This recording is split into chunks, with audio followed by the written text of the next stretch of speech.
I've had conversations with at least a dozen people, sit-down conversations, and then more if you include after a meeting, that type of thing, with people that are wondering or have asked, well, why can't I do recreational drugs if they're legal? Like, what's wrong with doing marijuana? Because, in some states it's legal. Actually, I have no idea if it's even legal in Texas. I don't pay that much attention to it. Mm-hmm. But I was just, where were we at? We were in Indiana. And no, we were in Michigan. Oh, we were in Michigan. Yeah, we went into Michigan, and there's marijuana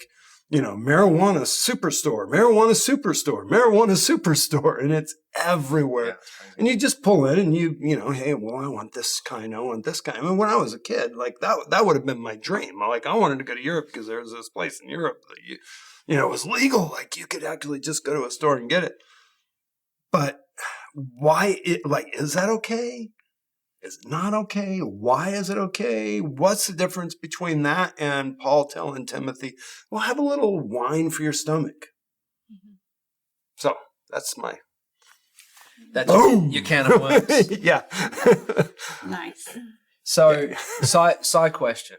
Yeah. Does legality equal permission to a Christian?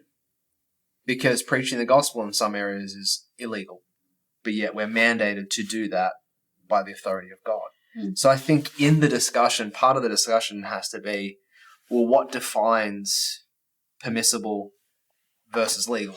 Yeah. I think is probably part of that conversation. Mm.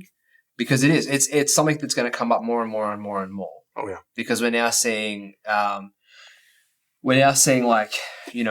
legalized form of acid used in therapeutical settings. We're seeing this explosion of the reemergence of psychedelic experimentation, implementation in the day that we find ourselves in. Yeah. So we have to navigate, I think, for me personally, just from a historical point of view, everything is permissible, but not everything is beneficial, right? Mm. So I know this is probably not the context for that, but if I think about, for example, marijuana in my own life, it didn't bring value. It took it away. Mm. Now, you can argue that was my personality. You could argue a whole other facets of things, but I have found that once you begin to go past the point of self-control, that is when it becomes an open door for all kinds of evil. Mm-hmm. Whether that's wine. It says, take a little wine for your stomach. It doesn't say drink a cask. Yeah. So there's a place of moderation. Mm-hmm. Now, this is where it gets tricky, right? Well, I justify this in my own journey. Well, if a Christian can have a beer, surely I can smoke a joint. Right.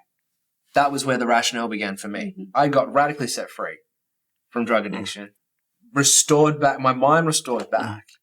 But in my own process, I began to justify, beer's okay. And I used to smoke copious amounts of pot. So I was like, just a little tiny joint's not bad. But I can tell you what began to happen. My conscience was becoming defiled again. My heart was getting hard. And the Lord, in his kindness and his mercy, actually caused me to be in a car when we got pulled over by the cops when I had a tiny amount of pot in my pocket. All the years that I did what I did, I never got busted once. Cops were never an issue. I'm a Christian now. It's 6 months into this thing, and I'm making stupid choices. And my friend had a 1974 Toyota Celica with a 5-speed super gearbox in it and a supercharger he put on. So this thing was probably not legal on a couple of levels.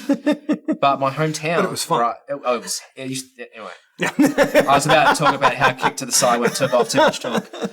But this local cop, right, it's a sleepy coastal town, pulls us over, and I'm in the front seat.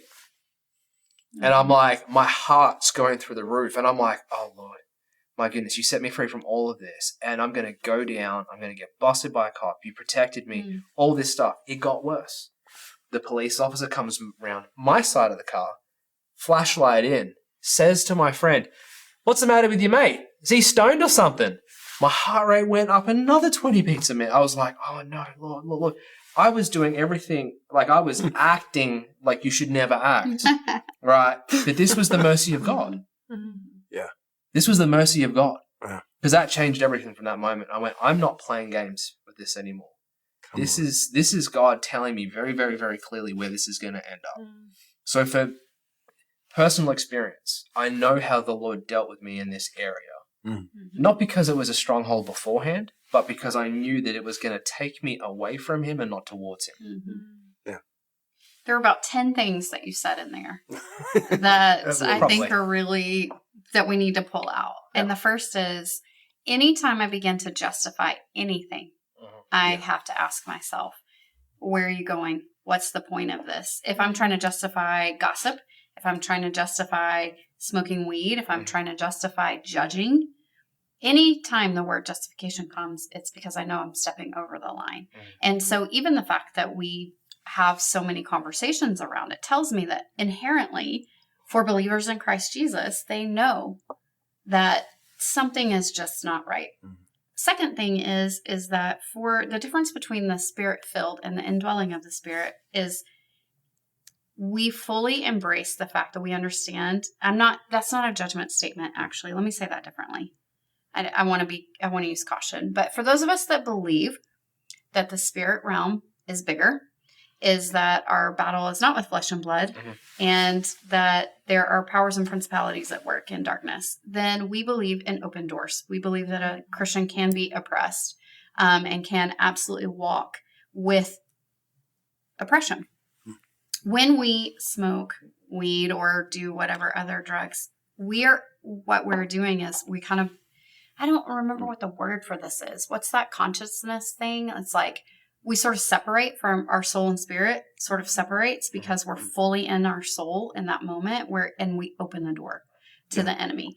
And so it might look different for me if I hadn't actually seen deliverance happen for people from drug use in the ministry room. But when you see that and you realize like, oh, weed was absolutely the open door. And the reason I keep hitting weed is because it is the quote unquote, the legalized version.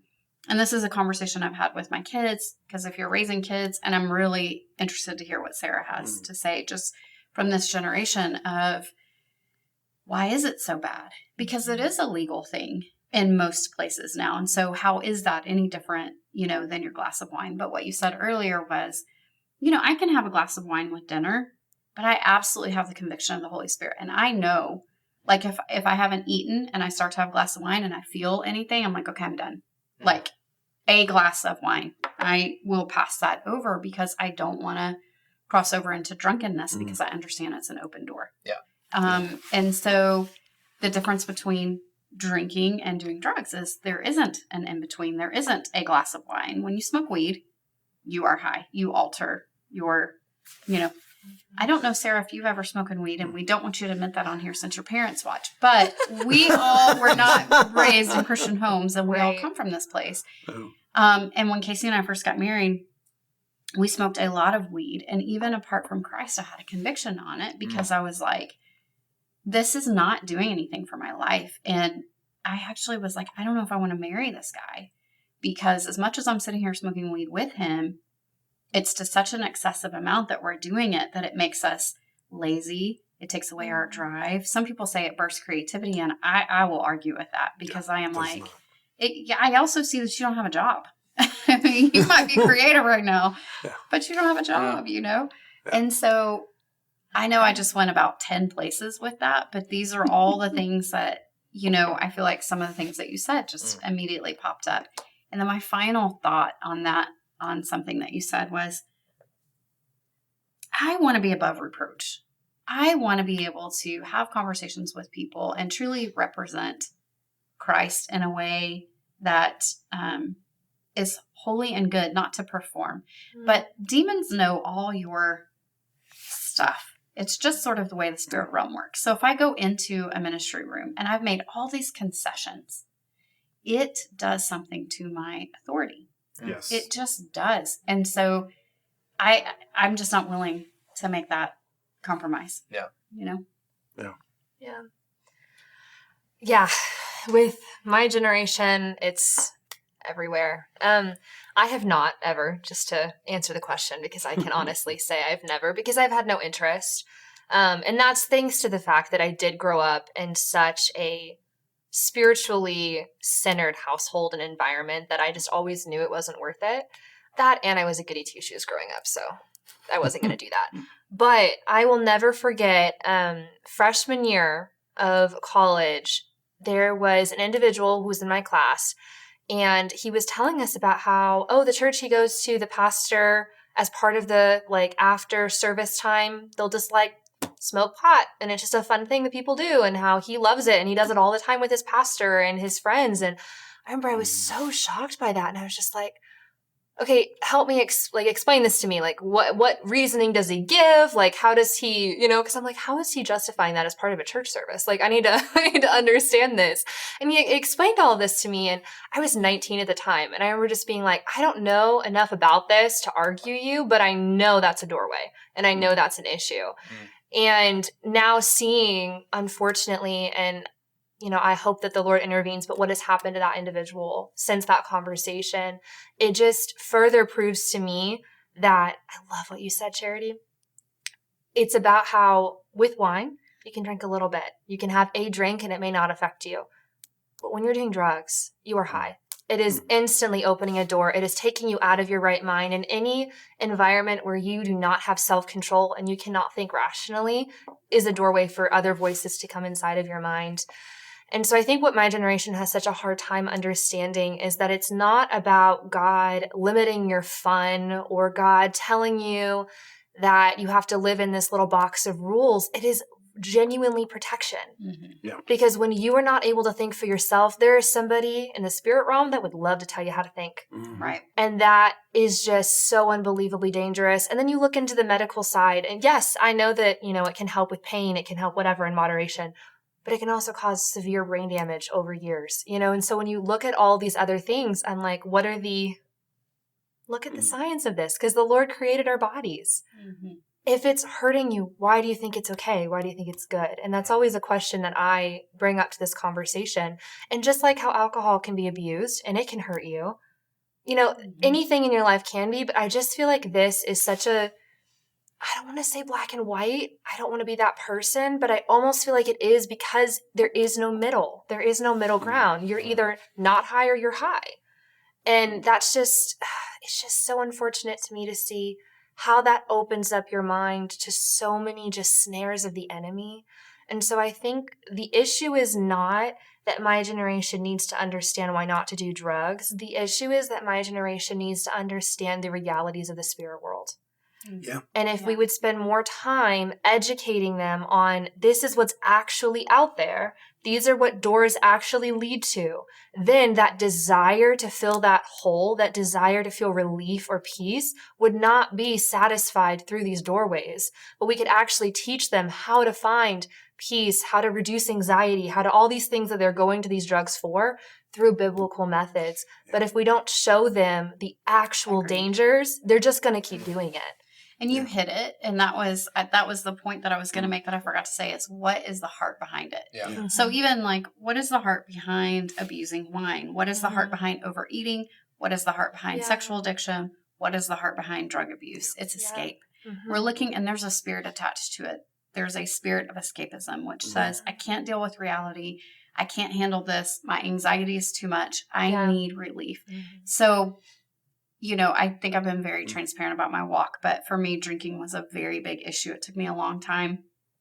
I'm even cautious in the way that I share this story, because if you have struggled with drinking, I'm not going to suggest that you drink. The Lord did something kind of crazy, amazing through that, I think, because I was going to step into inner healing, if that makes sense. But when I started drinking, I never saw anyone drink like a glass of wine with dinner. In my life, it was people got drunk. And so that was the way that I began drinking. And that was the way that was the only way I ever saw it. So when I became a Christian, I was a teetotaler. Like, that's it. I'm not going to drink anymore. Lord, I'm committing my life to you. And then Cameron died. And I handled 90% of it pretty well. And about 10%, I was like, I need an escape from today. And so it started with game night and a margarita. And it wasn't a big deal. I was like, I can totally have a drink. This is no problem. then I went back to work, and it started with, hey, do you want to go to happy hour? And I'd be like, I'll just have one. And then one became 3, and total transparency. And I can't believe this about my life, but 3 became 12. And so I was actually on staff at a church secretly drinking, not so secretly because people knew and all of that, but, not really talking about it. But Casey would have to come and get me at like 2 or 3 o'clock in the morning. And he sort of drew this line in the sand where he was like, I cannot do this anymore. Yeah. Every part of me wanted to stop. When he was like, I can't do this anymore, I was like, I want to stop for you. Like, I want that to be enough, but it just wasn't, because there was something I was running from. I was running from the pain. And when I recognized that, the Lord did this huge thing in my life. And I think it just relates to this in this way. It was in that moment so I had been trying to witness to someone at work. I wanted to share Jesus with her.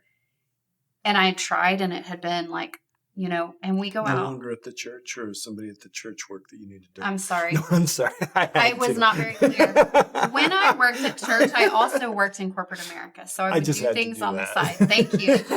Yes, people are like, whoa, that was some kind of church. Were they smoking weed also? Well, anyway. So in my corporate America work, we go out one night, and I do have 12 from the time we get there until the time she asked me about the Lord. And so where you had a sweet conviction, sadly, she was part of that, but it was so convicting because in that moment I had enough clarity to be like, oh my gosh, she's asking me to have a conversation and engage about the Lord.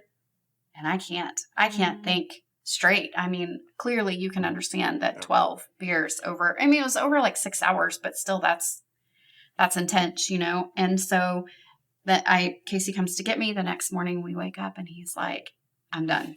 Like, I love you, but I'm done. I'm like, no, for real this time I'm going to quit. He's like, I've heard it, blah, blah, blah. I had to get help for the hole in my heart, for the thing I was trying to escape. The draw for me to this day, to every once in a blue moon, I will think, I totally could just smoke a joint right now. I'm just being transparent and saying the enemy will continue over a lifetime to try here or there to shoot that dart, because it worked before, it may work again. But I've had such victory in that even if I ever have that thought, which I've had probably maybe 3 times since all of that has happened. So I want to say it's like once the situation's always intense when it happens. And I'm like, oh, wait, I know what this is. Mm-hmm. This is the temptation to escape. Yeah. So what really has to be dealt with is, what are we running from? Yeah. That's so good. Yeah. For sure. When I was trying to get out of drugs, I had the 40-day inpatient program that I ended up doing. And then I was going through counseling, court-ordered addiction counseling. And I can't completely quote all of the numbers, but I can still remember, like, they're talking about, okay, so if somebody smokes, like 2 joints a week, here is how the brain capacity is affected. Your ability to process information while you're high, but then continuing on for about 28 days afterwards, your brain capacity is impaired. Your reaction speed is slowed, is hindered. And over time, you talked about the brain image, it destroys brain cells. Now, we've got some studies that have said that it can help with pain, it can help with certain anxieties, certain different things. And so let's ignore all the damage that it does, because it might do a little bit of good. So that's one side. There's a reality. Our body is a temple of the Lord, and we need to treat it as that way. And the real issue is the escape, because the only reason somebody wants a mind-altering substance is to alter their mind. Right.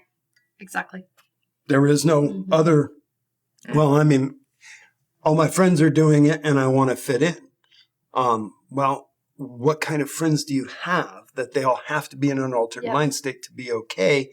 And what's the real help that's needed? Do you actually want to love your friends enough to help them, or do you want to go down the hole that they're going down? Like there's that piece. But then you have, and I've talked to a few people that have done, I think it's Owasco, Mm-hmm. but it's a psychiatric substance from South America. They've been using it in tribal experiences, and it is a extreme hallucinogen. Absolutely everybody that takes it has the same experience. They are overcome. Everything goes blank.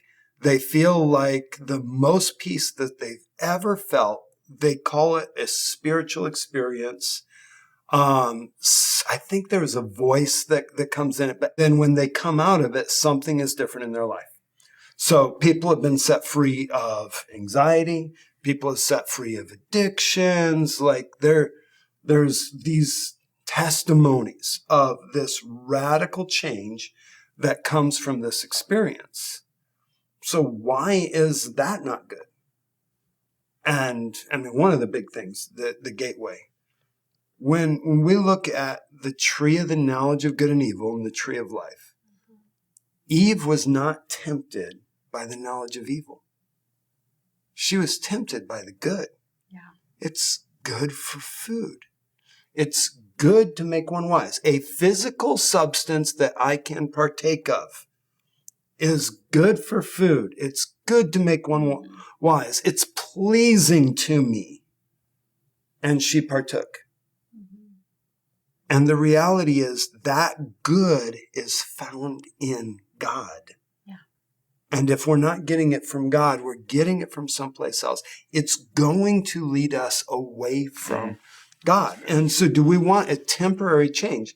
Now, looking at the fruit of people's lives, I mean, one person that I know of, I don't know, I can't say that I know 100% that there's some negative, though it looks like there's clues that there's some negative.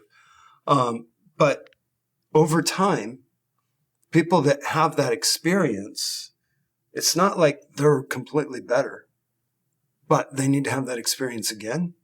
Right. And then again. Right. And then again. And there's these cycles. And one of the things that I learned in, just ministering to people that have gone to witch doctors and different ones is the enemy is more than happy to heal you. Mm-hmm. In exchange. That's In what I was exchange. thinking when you said that. In exchange. Yeah, I'll take that away. Here's this. Yep. Mm-hmm. I'll take that away. Here's this. And the end is always worse than the beginning. There's a way that seems right to man, but its end is death.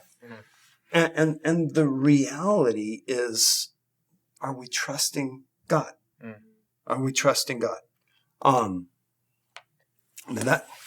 That process right there, that is actually how the Lord does it. I'm going to take this, but I'm going to give you me. Mm-hmm. Oh, yeah. Divine exchange. All the divine enemy exchange. does is counterfeit. But it's not. Right. It's an undivine exchange. It's oh my goodness. Yeah. But that whole It's a thing very of scary that whole exchange. thing of source. Yeah. What Yeah. is the source? Yeah. Right. Created things can still lead you away from the Creator. Yeah. Right. Right. This is a weird analogy. Don't blow me up in the comments. The provision of God, the gold of Egypt, all of the wealth got turned into something that He didn't intend in the golden calf. Yeah. So we can take what's provided and create something that draws us away from Him. That's right. Yep. Yeah. So that to me is the issue. Mhm. Is you can insert whatever you want.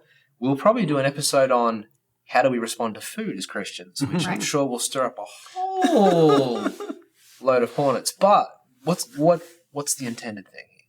Yeah. That's I right. can take anything. I can take ministry expression 100%. and become addicted to that, and that Yeah. can be my recreational drug. That's what I was Yeah. thinking when John was Yeah. talking is that's Yeah. no different than the charismatic that doesn't spend time in the word, that goes from experience to experience Yeah. to experience and then can't figure out why their faith has been obliterated. The first super hard thing is because there's no grounding of that. Yeah. It is just these, I want to feel something in the moment. I Yeah. want to hear this voice in the moment. I didn't mean to interrupt, but I was just thinking No, but that's exactly That's that exactly it. connection. That's it. I mean, the whole thing is if the end goal is you getting whacked, it doesn't matter which Exactly. spirit it is. Correct. And I've Yeah. actually watched people that started getting involved in groups where they just got whacked all the time in the spirit.